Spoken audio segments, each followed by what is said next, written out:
कहानी की शुरुआत में हमें एक आइसोलेटेड घर दिखाया जाता है जिसमें ब्रिंग नाम की एक लड़की रहती है। ब्रिंग की मॉम की डेथ हो चुकी है। ब्रिंग अब अकेली है और वो अपना घर चलाने के लिए सिलाई का काम करती है। कपड़े सेल करने के लिए जब वो टाउन में जाती है तो वहाँ पे उसे एक सर्कल नजर आता है। उस सर्कल में वो पानी डाल के वहाँ से निकल जाती है। रास्ते में उसे एक लड़का नजर आता है जिस लड़के को वो काफी पसंद करती है, लेकिन वो लड़का उसकी तरफ देखता भी नहीं है। वो बिल्कुल अकेली होती है क्योंकि टाउन के सारे लोग उसको पसंद नहीं करते। फिर वो एक कपल को देखती है और उस कपल को देख के वो गाड़ी के पीछे छुप जाती है। वो इस कपल को जानती थी क्योंकि ये दोनों उसकी फ्रेंड मड के पेरेंट्स हैं। उसके बाद वो अपने घर आती है और वहाँ पे उसका एक पार्सल आता है क्योंकि वो अपने घर में एक छोटा सा टाउन बना रही थी। और आज जो उसका पार्सल आया है उस पार्सल में इस टाउन के लिए एक छोटे से स्कूल का मॉडल था। फिर वहाँ पे वो अपनी दोस्त मड के लिए एक लेटर लिखती है जिसमें वो लिखती है कि 10 साल गुजर गए लेकिन अभी भी मैं अपने आप को माफ नहीं कर सकी। इसका मतलब ये था कि पास्ट में ऐसा कुछ हुआ है जिसकी वजह से लोग उसे पसंद नहीं करते और उसके दिल में अभी भी उस बात का गिल्ट था। रात हो जाती है और वो सोने के लिए अपने बेडरूम में चली जाती है। इसके बाद हमें दिखाया जाता है कि उसके घर पे एक अजीब सी चीज उतर रही है जिसकी वजह से उसके घर की लाइट्स ऑन ऑफ होने लग जाती हैं। ब्रेन इतनी गहरी नींद में होती है कि उसकी आंख नहीं खुलती। कुछ देर बाद जब उसकी आंख खुलती है तो वो देखती है कि उसके घर की लाइट जा चुकी है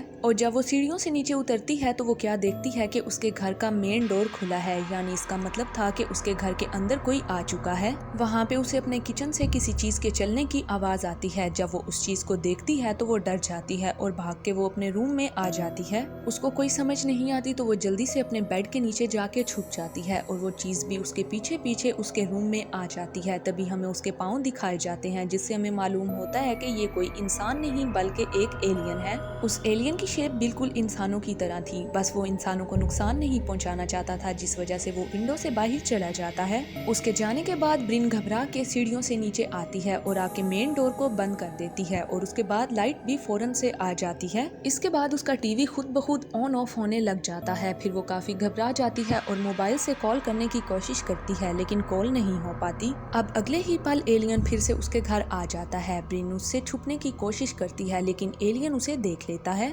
एलियन घर का दरवाजा तोड़ता है जिसकी वजह से उसके सर पे गहरी चोट लग जाती है और फिर एलियन जाके उसका मिनी टाउन भी तोड़ देता है। ये सब देख के ब्रिन को एलियन पे काफी गुस्सा आ रहा था। इसके बाद एलियन के पास ऐसी पावर थी जो यूज करके वो उसको अपनी तरफ खींच लेता है। इसके बाद ब्रिन के हाथ में लकड़ी का एक टुकड़ा आ जाता है जिस टुकड़े की वजह से वो एलियन के सर पे वार करती है और उससे एलियन मारा जाता है। एलियन के पास पावर थी जिस वजह से वो किसी को कंट्रोल तो कर सकता था लेकिन फिजिकली एलियन काफी वीक था जिसकी वजह से वो मर गया। सुबह होने पे वो हेल्प के लिए कॉल करती है लेकिन फोन डेड होता है जिसकी वजह से उसकी कॉल नहीं हो पाती। फिर वो अपने घर से बाहर निकलती है। थोड़ा आगे जाने पे उसको एक पलटी हुई गाड़ी नजर आती है। ये वही गाड़ी थी जो उसका पार्सल लेके आई थी। उसके बाद वो देखती है कि उस टाउन में काफी तबाही हो चुकी है जिसका मतलब ये था कि सिर्फ उसके घर पे एलियन ने अटैक नहीं किया था और भी काफी ऐसे घर थे जिसपे एलियन अटैक कर चुके थे। फिर वहाँ पे हमें वैसे काफी ज्यादा सर्कल दिखाए जाते हैं जो हमने इसके घर पे देखे थे।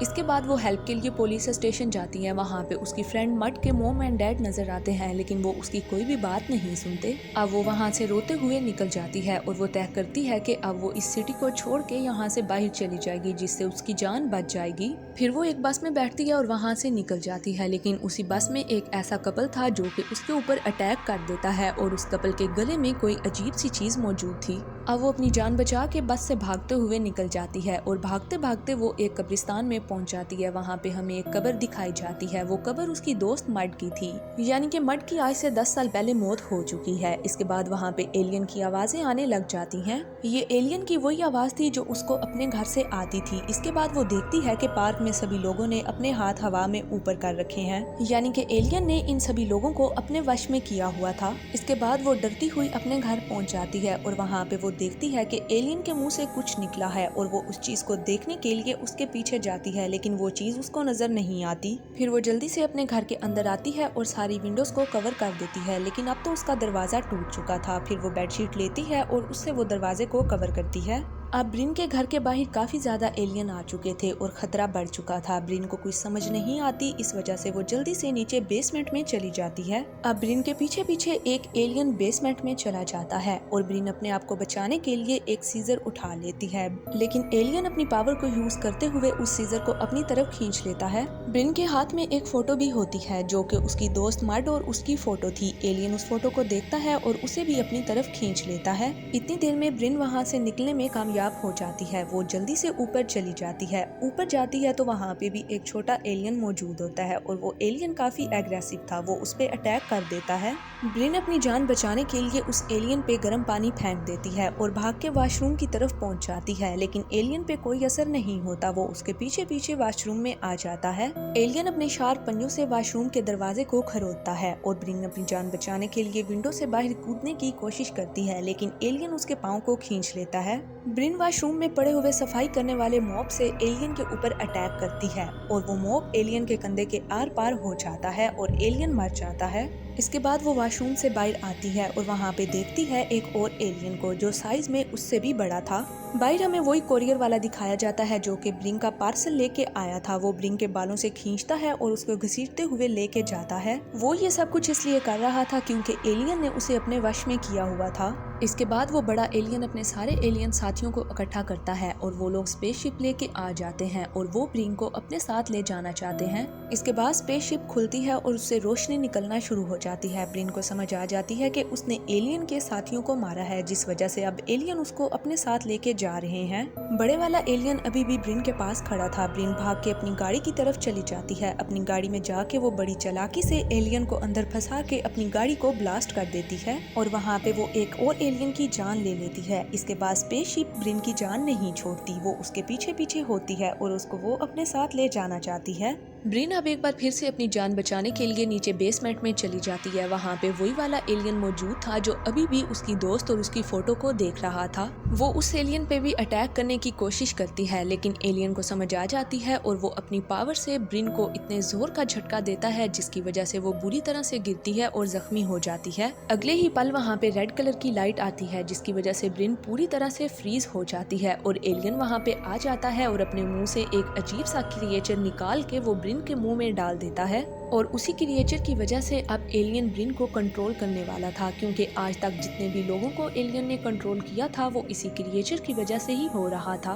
अब अगले ही पल ब्रिन की आंख खुल जाती है और उसको ऐसा लग रहा था कि ये सब कुछ एक सपना था। तभी उसकी दोस्त मड आ जाती है जो कि मर चुकी है। मड को देख के ब्रिन को एहसास होता है कि ये कोई सपना नहीं है बल्कि ये एक हकीकत है। वो एलियन की एक ऐसी दुनिया में आ चुकी थी कि जो कि एलियन ने उसके लिए बनाई थी, क्योंकि मड की मौत हो चुकी थी। फिर उसे एहसास होता है कि ये सब कुछ उस क्रिएचर की वजह से हो रहा है। वो अपने गले में हाथ डालती है और अपनी मुंह की तरफ से उस क्रिएचर को अपने गले से बाहर निकाल देती है। क्रिएचर जैसे ही उसके मुंह से बाहर आता है वो अपनी रियल लाइफ में आ जाती है। इसके बाद फिर से एक स्पेसशिप आती है और वो लोग ब्रिन को लेके ऊपर चले जाते हैं। फिर ब्रिन के सामने एक और एलियन आता है जो कि उसके माथे पे हाथ रखता है, जिस वजह से वो उसकी मेमोरी को पढ़ पाता है। उसे मालूम होता है कि ब्रिन एक टाउन बना रही थी जो कि उसकी मॉम का सपना था। साथ ही हमें ब्रिन की मेमोरी में ये भी दिखाया जाता है कि कुछ साल पहले कैसे मड और उसका झगड़ा हुआ था, जिस झगड़े में मड ब्रिन को धक्का देती है और ब्रिन गिर जाती है। ब्रिन गुस्से में आके पत्थर उठाती है और मड के सर पे गुस्से में वार कर देती है, जिस वजह से उसकी डेथ हो जाती है।